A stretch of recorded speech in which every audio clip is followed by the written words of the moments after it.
वहीं उत्तर प्रदेश के युवाओं के लिए आज का दिन खास रहा। राजधानी लखनऊ में मुख्यमंत्री योगी आदित्यनाथ ने कृषि विभाग और मंडी परिषद में चयनित 3,572 युवाओं को नियुक्ति पत्र सौंपे। इनमें कृषि विभाग के प्राविधिक सहायक यानी कि ग्रुप सी के 3,446 और मंडी परिषद के मंडी सचिव के 126 पद शामिल हैं। कार्यक्रम में कृषि मंत्री सूर्य प्रताप शाही, राज्य मंत्री स्वतंत्र प्रभार दिनेश प्रताप सिंह, कृषि राज्य मंत्री बलदेव सिंह औलख समेत कई जनप्रतिनिधि और अधिकारी मौजूद रहे।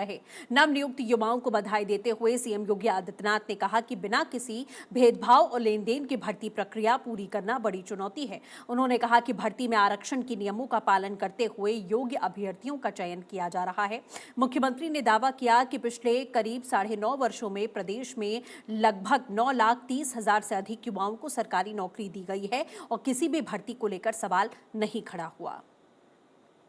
हमें इस बात को ध्यान में रखना होगा कि जब हम योग्यतम अभ्यर्थियों का चयन बिना भेदभाव के करते हैं तो उसका लाभ पूरे प्रदेश को मिलता है। और यही तो पिछले 9-9.5 वर्ष के अंदर डबल इंजन की भारतीय जनता पार्टी की सरकार की उपलब्धियों में से एक महत्वपूर्ण उपलब्धि भी है। मुझे बताते हुए प्रसन्नता है कि इस दौरान हमारी सरकार ने 9,30,000 से अधिक उत्तर प्रदेश के युवाओं को सरकारी नौकरी उपलब्ध करवाने में सफलता प्राप्त की है और एक भी नियुक्ति पर कोई प्रश्न नहीं खड़ा कर सकता।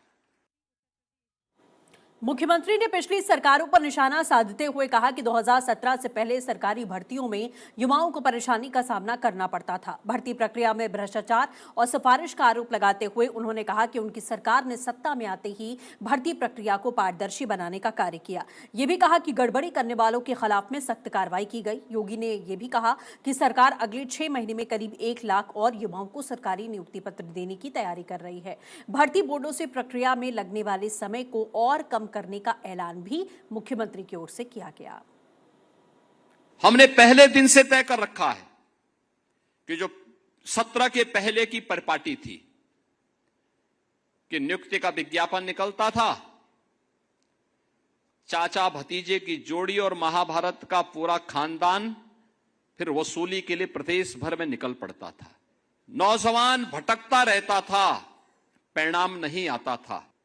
लोग ये मानते थे कि ये युवा किसी लायक नहीं, क्योंकि ये नौकरी नहीं प्राप्त कर रहा है। गलती युवा की नहीं होती थी, गलती उन आयोगों और बोर्डों में बैठे हुए और उस समय की सरकारों में बैठे हुए सरकारी तंत्र में भ्रष्ट उन राजनेताओं की और उन लोगों की होती थी जो बेईमान और भ्रष्ट किस्म के लोग वहां बिठा दिए गए थे।